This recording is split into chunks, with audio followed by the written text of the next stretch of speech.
কেন ঢুকতে দিলে ওকে ঘরে? তোমাকে নিষেধ করেছিলাম না? পাঞ্জাবির হাতা গুটিয়ে ঘরের মধ্যে ঢুকতে ঢুকতে বলে, নেশা করেছে নাকি বেয়াদবটা?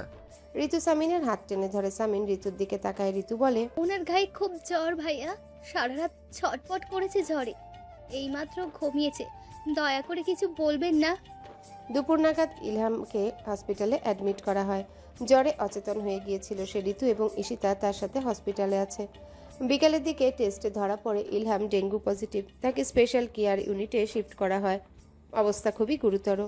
বাড়িতে এসে সামিন পুরো বাড়িতে অস্বাভাবিক নিস্তব্ধতা খেয়াল করে। ফুলির মা এবং সিতারাকে ডাকতে থাকে, সে কেউ কোনো সাড়া দেয় না। দোতলা থেকে ইসমাম নেমে আসে। সামিন ইসমামের দিকে তাকিয়ে বলে, কোথায় যাচ্ছিস? হসপিটালে। আমি গিয়ে ঈশিতা আর ভাবিকে পাঠিয়ে দেব। ভাবিও তো অসুস্থ। ফুলির মা আর সিতারা কোথায়? ফুলির বাবা অসুস্থ, তাই ফুলির মা চলে গিয়েছে। সীতারা নিজে অসুস্থ, আমি দুজনকে ছুটি দিয়েছি। সামিন চিন্তিত ভঙ্গিতে বলে, কি একটা মুশকিল হয়ে গেল। ইহানকে কে সামলাবে? বাড়িতে কোনো মেয়ে মানুষ নেই? কেন, তোমার বউ? ঠান্ডা গলায় বলে ইসমাম। সামিন ম্লান হেসে বলে, তাহলে তো হতোই। ইহানকে তোমার থেকে ভালো কেউ সামলাতে পারবে না ভাইয়া।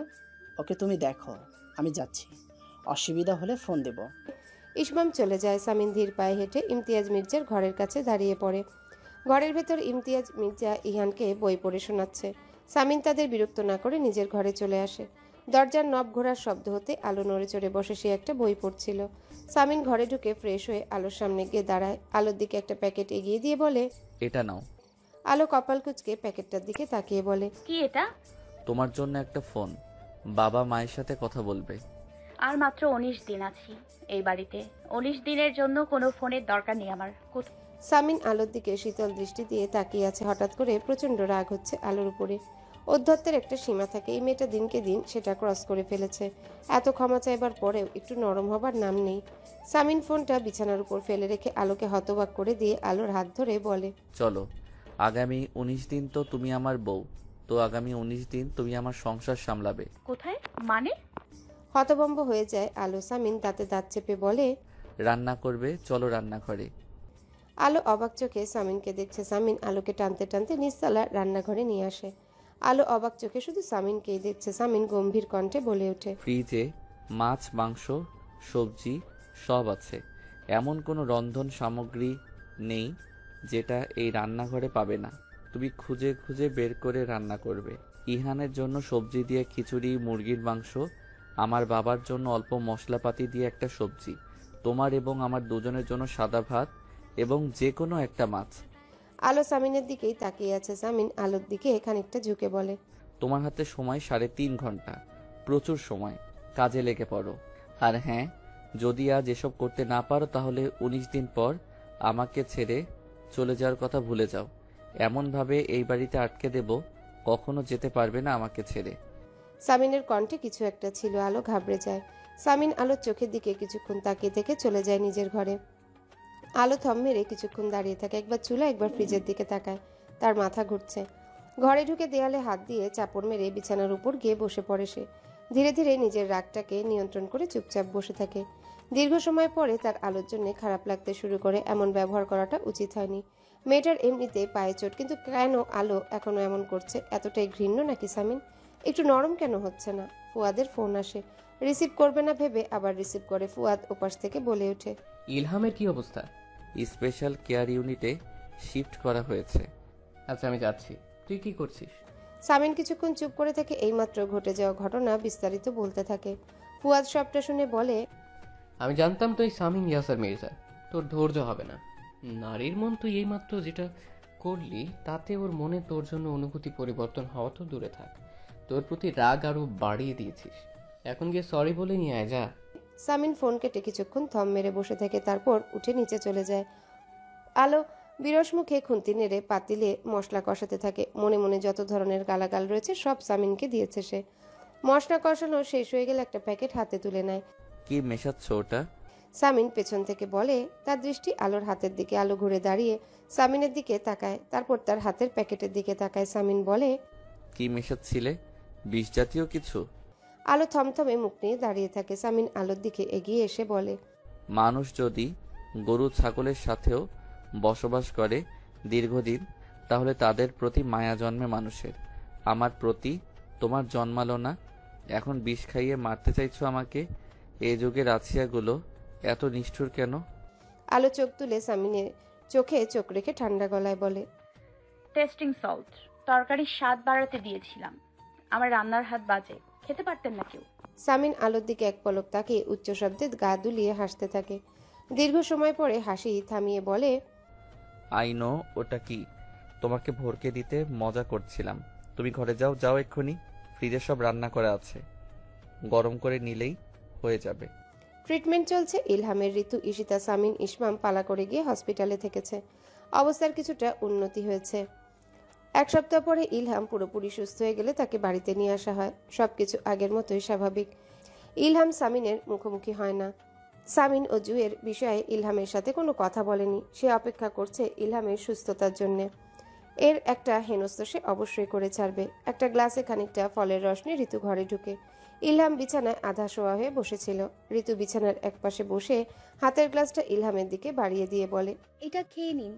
ইলহাম এক পলক ঋতুর হাতের গ্লাসটার দিকে তাকিয়ে মৃদুস্বরে বলে ওঠে, আমার থেকে এটা তোমার বেশি প্রয়োজন, তুমি খেয়ে নাও, তারপর আমার জন্য নিয়ে এসো। ঋতু নাছোড়বান্দা মেশে গ্লাসটা বাড়িয়ে ধরে রেখেছে। ইলহাম হাসি দিয়ে গ্লাসটা নিয়ে অর্ধেকটা খেয়ে গ্লাসটা ঋতুর দিকে দিয়ে বলে, তুমি খেয়ে নাও বাকিটা। ঋতু মাথা নাড়ায়। ইলহাম বলে, কেন? আমার উচ্ছিষ্ট খেতে তো আগে অসুবিধা হয়নি, এখন খেতে চাইছো না কেন? খুব আত্মসম্মান হয়েছে? বড় ভাবির মতো হতে চাইছো? ঋতু ইলহামের দিকে এক পলক তাকিয়ে গ্লাসটা খালি করে রেখে দেয়। তারপর নিচু স্বরে বলে, প্রায় 10-12 দিন ধরে আপনি হসপিটালে। এর মাঝে ওই মেয়েটার সাথে আপনার একদিনও দেখা হয়নি। আগে তো প্রতিদিন দেখা না করে থাকতে পারতেন না। আপনি চাইলে বাড়িতে ডেকে নিন মেয়েটাকে। ভাইয়াকে আমি বুঝিয়ে বলবো। ইলহাম হেসে ফেলে নিচু স্বরে বলে, তোমার মতো স্ত্রীর স্বপ্নই তো পুরুষরা দেখে। নিজের স্বামীর পরকীয়ার মতো জঘন্য অপরাধকে কতটা সাপোর্ট করছো? ঋতু চুপ করে থাকে। ইলহাম দুর্বল হাতে ঋতুকে টেনে আস্তে আস্তে নিজের কাছে নেয়।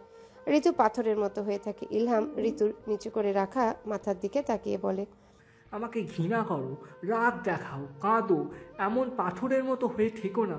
এসব আমাকে কষ্ট দেয় ঋতু। ঋতুর ঠোঁট কাঁপছে। নিজেকে ধাতস্থ করে বলে ওঠে, ভাইয়েরা বিয়ে করে যার যার সংসার নিয়ে ব্যস্ত হয়ে পড়ল। বাবা জমি জমা চাষ করে খায়, মা বাড়িতে অসুস্থ, তাকে সপ্তাহে হাজার হাজার টাকার ওষুধ খাওয়াতে হয়। আমাকে ছেলেরা রাস্তাঘাটে উত্ত্যক্ত করত দেখে বাবা আমাকে বিয়ে দেওয়ার জন্য ব্যস্ত হয়ে পড়ল। হঠাৎ বাড়িতে আপনাদের বাড়ি থেকে বিয়ের প্রস্তাব দেওয়া হলো। বাবা তো হাতে আকাশের চাঁদ পেয়ে গেল। এমপি পুত্র, ছেলে দেখতে শুনতে ভালো, বাবাকে মোটা অঙ্কের টাকাও দেয়া হবে। নিজের ইচ্ছা না থাকলেও বাড়ির পরিস্থিতি দেখে চুপ করে থাকি। বিয়ে ঠিক আগে আগে জানতে পারি ছেলের স্বভাব চরিত্র ভালো না, তার নামে মামলা আছে। পিছিয়ে যেতেই পারতাম। হঠাৎ মা আরো অসুস্থ হয়ে পড়ে। বাবা এসে আমার হাত ধরে খুব কাঁদলেন। আমি বাধ্য মেয়ের মতো কবুল বললাম। বিয়ের প্রথম রাত থেকে আমার জীবনে একটা যন্ত্রণাময় অধ্যায় শুরু হলো। স্বামী হিসেবে আমি কখনো স্বামীকে পাইনি। পেয়েছি একজন ধর্ষক, একজন প্রভু, একজন অত্যাচারী শাসক। সবটা নিজের নিয়তি মেনে নিজেকে আপনার চাহিদার সাথে খাপ খাইয়ে নিয়েছিলাম। চেষ্টা করেছিলাম আপনার মন পেতে, আমার প্রতি আপনাকে একটু দয়াশীল বানাতে, কিন্তু আমি ব্যর্থ হয়েছি। এ পর্যন্ত বলে ঋতু থামে। ইলহাম তার দিকে তাকিয়ে আছে। ঋতু একটা গভীর নিঃশ্বাস ফেলে বলে, আমার প্রথম সন্তান ছেলে হওয়ায় আমি ভীষণ খুশি হয়েছি। আমার পেটে যে আছে আমি চাইবো সেও ছেলেই হোক। কারণ আমার নানি বলতো বাবার কর্মফল কখনো কখনো তার মেয়েরা ভোগ করে। আপনি আমার সাথে যা যা করেছেন তা নিজের মেয়ের সাথে হতে দেখলে আপনি সহ্য করতে পারবেন না ইলহাম মির্জা, তাই আপনার ছেলেই হোক। ঋতু কথাটা বলে অঝোর ধারায় কাঁদতে শুরু করে দেয়। ইলহাম ঋতুকে চুপচাপ দেখতে থাকে। সে কি করবে? এই মেয়েটার মাথায় হাত বুলিয়ে দিবে নাকি মেয়েটাকে কাছে টেনে নেবে? কিভাবে কান্না থামাবে মেয়েটির? কাঁদতে কাঁদতে ঋতুর হিচকি উঠে গিয়েছে। কিছুক্ষণ পরে শাড়ির আঁচল দিয়ে নিজের চোখ মুছে নিয়ে উঠে একটা ট্যাবলেট আর এক গ্লাস পানি নিয়ে এসে ইলহামের দিকে দিয়ে বলে। এটা খাওয়ার সময় হয়েছে। ইলহাম ঋতুর দিকে তাকিয়ে ট্যাবলেটটা নিয়ে মুখে দিয়ে পানি খেয়ে নেয়। তারপর বলে, এখানে বসো। ঋতু চুপ করে দাঁড়িয়ে থাকে। ইলহাম ধমক দিয়ে বলে, বসো ঋতু। ঋতু ধীরে ধীরে বসে। তারপর কাঁপা কাঁপা গলায় বলে, আমার ব্যর্থতা, এত সুন্দরী হয়েও আপনাকে আমি মুগ্ধ করা তো দূরের কথা, নিজের প্রতি আপনার মনে মায়া জন্মাতেই পারিনি। এত বছর সংসার করার পরেও কত সহজে সিদ্ধান্ত নিয়ে ফেললেন আমাকে তাড়িয়ে দেবে, অথচ আমাকে দেখেন। জানি আপনি আমায় ভালোবাসেন না, আপনি একজন অত্যাচারী, তবুও আপনার সাথে তালাক হবার কথা কল্পনা করলে আমার বুকটা হু করে উঠছে। কিছুক্ষণ চুপ করে থেকে ভেজা দুটো চোখ তুলে ইলহামের দিকে তাকায় ঋতু। কান্না ভেজা কণ্ঠে বলে, ধর্মে তো অনুমতি আছেই, আপনি চাইলে ওই মেয়েটাকে বিয়ে করে ফেলতে পারেন। আমি আপনাকে অনুমতি দিয়ে দিলাম, তবুও আপনার দোহাই লাগে, আমাকে তাড়িয়ে দেবেন না আপনি। আমি মুখে যতই বলি বাচ্চাটা হলে চলে যাব, কিন্তু আমি নিজেকে চিনি এহানের বাবা, আমি পারবো না, আমি পারবো না। এর থেকে আপনি আমাকে মেরে ফেলেন। কাঁদতে কাঁদতে ইলহামের পায়ে পড়ে যায় ঋতু। ইলহাম উঠে ঋতুকে ধরে।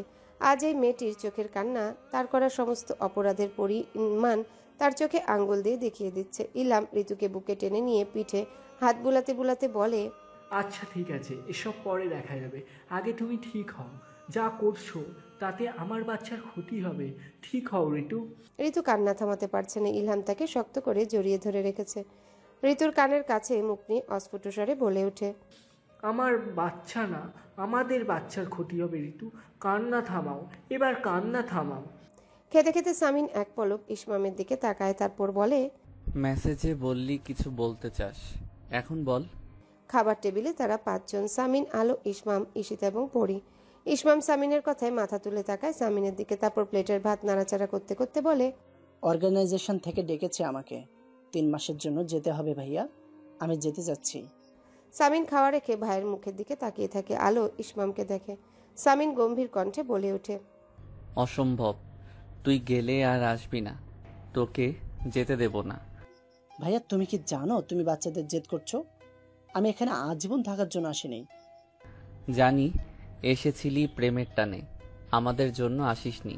সেই মেয়েকে তো পেলি না, এখন তুই আমেরিকাতেও যেতে পারবি না, বাড়ির ব্যবসা দেখবি। ইসমাম রেগে যায়। কপাল কুঁচকে ভাইয়ের দিকে তাকিয়ে থাকে। আলো মাথা নিচু করে চুপচাপ খাচ্ছে। সামিন বলতে থাকে, আচ্ছা ঠিক আছে, যাবি 3 মাসের জন্য, যাওয়ার আগে বিয়ে করতে হবে, করবি? বল রাজি। ফুয়াদের কাজিন, খুবই চমৎকার একটি মেয়ে। ইসমাম টেবিল চাপড় দিয়ে বলে, বিরক্তকর ভাইয়া, তুমি সবসময় তোমার সব সিদ্ধান্ত আমার উপর চাপিয়ে দিতে পারো না। বলেছি তো বিয়ে করব না আমি। সামিন ভাইয়ের দিকে কিছুক্ষণ তাকিয়ে থেকে গম্ভীর কণ্ঠে বলে, করবি তুই বিয়ে? আমি আজই ফুয়াদের সাথে কথা বলছি, দেবদাস হয়েছিস তুই, আলতু ফালতু মেয়েদের জন্য কষ্ট পাচ্ছিস। আলো ইসমামের দিকে তাকায়। ইসমাম এক পলক আলোকে দেখে ভাইকে বলে, আলতু ফালতু মেয়ে না ভাইয়া, এভাবে বলবে না, অসম্ভব রকমের ভালো একটি মেয়ে। আলো দ্রুত হাত ধুয়ে উঠে পড়ে। এখানে তার খুব অস্বস্তি হচ্ছে, সে চলে যায়। সামিন বলে, বেশ, মেয়েটা অসম্ভব রকমের ভালো, আমি ওর চেয়ে কয়েক গুণ ভালো মেয়ে এনে দেব তোকে।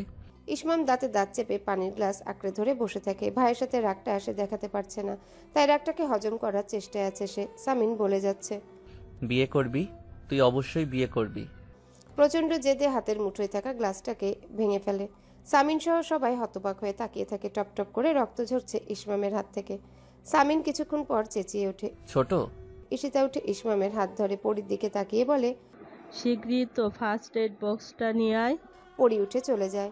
সামিন প্লেটে হাত ধুয়ে ছুটে আসে ইসমামের কাছে। ইসমাম দাঁতে দাঁত চেপে বলে, আমি বিয়ে করব না ভাইয়া।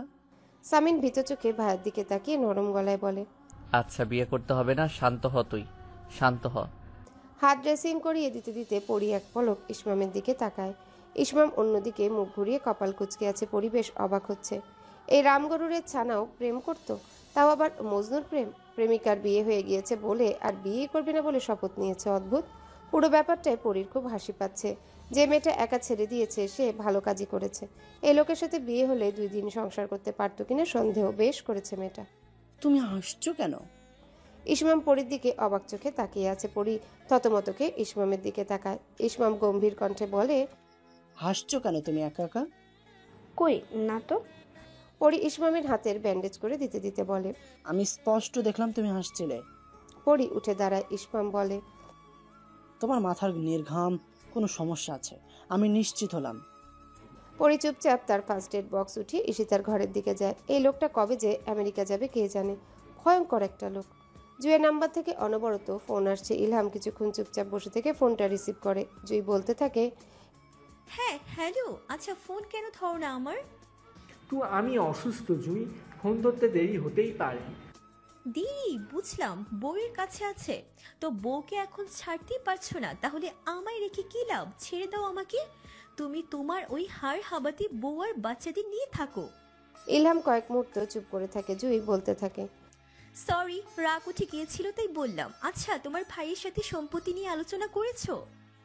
আমার সম্পত্তি দিয়ে তোমার কি? আমার কি মানে, কদিন পরে আমি তোমার ওয়াইফ হব, অবশ্যই আমার কিছু। কে বলেছে তুমি আমার ওয়াইফ হবে? ইলহাম ঠান্ডা গলায় বলে। জুই চেঁচিয়ে ওঠে, মানে আমি বিবাহিত, আমার একটা ছেলে আছে এবং আমার স্ত্রী আবারও সন্তান সমাবা। ইলহাম তুমি এসব কি বলছো? কতদিনের সম্পর্ক আমাদের? ওটা সম্পর্ক নয়, অপরাধ। অপরাধ বয়ে বেড়ানো ঠিক না। ইলহাম আচ্ছা ঠিক আছে, সাপ সাপ কথা বলি চলো। আমার সব অ্যাকাউন্ট ভাইয়া বন্ধ করে দিয়েছে। নিজের বউ বাচ্চা নিয়ে আমার তার ঘাড়ে উঠে খেতে হবে। এমন অবস্থায় তোমাকে যদিও বিয়ে করি, তোমাকেও কিন্তু আমার মতো ভাইয়ার দয়ায় থাকতে হবে। বলো পারবে? আমার ভাইয়াকে তুমি চেনো, তুমি পারবে? জুই চুপ করে থাকে। ইলহাম বাঁকা হাসি আসে। তারপর বলে, তুমি হচ্ছে ভেসে আসা মেঘ জুই। আমার এখন আত্মহত্যা করতে ইচ্ছে করছে, এটা ভেবেছে আমি ঋতুর মতো একটা মেয়েকে ফেলে রেখে তোমার মতো স্বার্থপর মেয়ের মধ্যে শান্তি খুঁজতে গিয়েছিলাম। সারাদিন শুয়ে বসে থাকতে থাকতে শরীরটা আরো খারাপ হতে শুরু করেছে। ফোনটা দূরে ছুঁড়ে মেরে ইলহাম বিছানা থেকে নামে। একটু হাঁটাহাঁটি করা প্রয়োজন। ঘর থেকে বেরিয়ে দোতলার লিভিং রুমে এসে সে দাঁড়িয়ে পড়ে। সামিন ইহানকে কোলে নিয়ে দেয়ালের জয়নুল আবেদিনের পেন্টিং নিয়ে বিশদ আলোচনা করছে ইহানের সাথে। মাথা ঘুরিয়ে ইলহামকে দেখতে পেয়ে সে কপাল কুঁচকে চলে যেতে নেয়। ইলহাম ভাইয়ের সামনে দাঁড়িয়ে পড়ে, মাথা নিচু করে ভাইয়ের হাত ধরে বলে, সরি ভাইয়া। সামিন ইলহামের দিকে তাকায়। তারপর গম্ভীর কণ্ঠে বলে, আমাকে সরি বলছিস কেন? আমি তোর বউ। ইলহাম চুপ করে থাকে। সামিন বলতে থাকে, তুই 24টা বিয়ে করলেও আমার কি? আমার কিছুই না। যে মেয়েটির কিছু, তার কাছে গিয়ে মাপ চা। কয়েক মুহূর্ত চুপ করে থেকে সামিন বলে ওঠে, এসব নাটক যদি সম্পত্তি পাওয়ার জন্য হয় তাহলে জেনে রাখ, কিচ্ছু পাবি না তুই। আমি বাবাকে দিয়ে তোর সবকিছু ইহানের নামে করে দিচ্ছি, তুই কিছু পাবি না।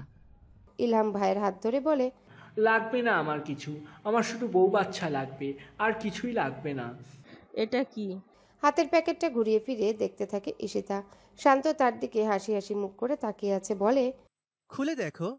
ঈশিতা প্যাকেটটা খুলে বেশ অবাক হয়ে যায়। তার একটা পোর্ট্রেট বাঁধিয়ে রাখা। ঈশিতা চোখ বড় বড় করে বলে, কে করেছে? তুমি?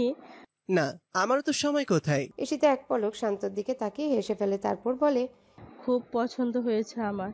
শান্ত ঈশিতার দিকে তাকিয়ে বলে, মনে হচ্ছে আমি কোন অষ্টদশীকে দেখছি। এত ফালতু একটা জিনিস দেখেও কেউ এভাবে মুগ্ধ হয়? অদ্ভুত মাথা মোটা মেয়ে তুমি। আমার জায়গায় আজকে একটা বাটপারের হাতে পড়লে এতদিনে তুমি নিজেকে খুঁজে পেতে না। ঈশিতা মুচকি হাসে। তারপর বলে, ঠিক তা না, আমার একটা চোখ আরেকটা চোখ থেকে একটু ছোট, সেটা তুমি খেয়াল করেছো? অবাক হচ্ছি আসলে। শান্ত ঈশিতার কাছে এসে বলে, তাই নাকি? কই দেখি, আমি তো জানতাম না। আমি তো ভুল করে ভুলটা করে ফেলেছি। একটা চোখ একটু বড়, আরেকটা একটু ছোট। গাড়ির হর্ন বাজার শব্দ হতেই চমকে ওঠে দুজন। পার্কের বেঞ্চিতে বসেছিল এতক্ষণ। ঈশিতা ঘুরে তাকাতে দেখে সামিনের গাড়ি লাফ দিয়ে উঠে দাঁড়ায় সে। সামিন গাড়ি জানালার কাছ নামিয়ে তাদের দিকে তাকিয়ে আছে। ঈশিতা কিছুক্ষণ পাথরের মূর্তি হয়ে দাঁড়িয়ে থেকে একটা ঢোক গিলে অস্ফুট স্বরে বলে ওঠে, আজকে আমি শেষ, তুমি এখান থেকে কেটে পড়ো। শান্ত ঈশিতার দিকে তাকিয়ে অবাক হয়ে বলে, কেন কেটে পড়বো? কেন? পরিচিত, আমরা কথা বলতেই পারি। তুমি ভাইয়াকে চেনো? মারতে মারতে মেরেই ফেলবে আমাকে। তুমি কেটে পড়ো, আমি কিছু একটা বুঝিয়ে বলে দেব, যাও। শান্ত যায় না। সামিন গাড়ি থেকে নেমে এসে ওদের সামনে দাঁড়ায়। এক পলক ঈশিতা এবং শান্তর দিকে তাকিয়ে শান্তকে বলে, তোমাকে ইহানকে পড়ানোর জন্য ঠিক করা হয়েছিল, ঈশিতাকে নয়। শান্ত মাথা নিচু করে দাঁড়িয়ে আছে। ঈশিতা আমতা আমতা করে বলে, ভাইয়া হঠাৎ দেখা হয়ে গেল তাই। হঠাৎ দেখা, তাও এই পার্কে? ভাইয়া বাড়িতে চলো। সামিন খুব ঠান্ডা গলায় বলে কথাটা। বাড়িতে এসে কিছুক্ষণ চুপ করে থেকে বোনের সাথে চেঁচামেচি শুরু করে দেয় সামিন। দোতলার লিভিং রুমে বসে ঈশিতা কাঁদছে। এমন উঁচু গলায় কখনো ভাইয়া তার সাথে কথা বলেনি, বকেনি। সামিন ঈশিতার মুখোমুখি বসে পড়ে, তারপর তেজি কণ্ঠে বলে ওঠে, হ্যালো বন্ধুরা, পরবর্তী পার্ট খুব তাড়াতাড়ি আসবে, তো সবাই অপেক্ষায় থাকো। আর চ্যানেলটি যারা এখনো সাবস্ক্রাইব করোনি তারা পরবর্তী পার্ট দেখার জন্য চ্যানেলটি সাবস্ক্রাইব করে রেখো। ধন্যবাদ সবাইকে, আমাদের সাথেই থেকো।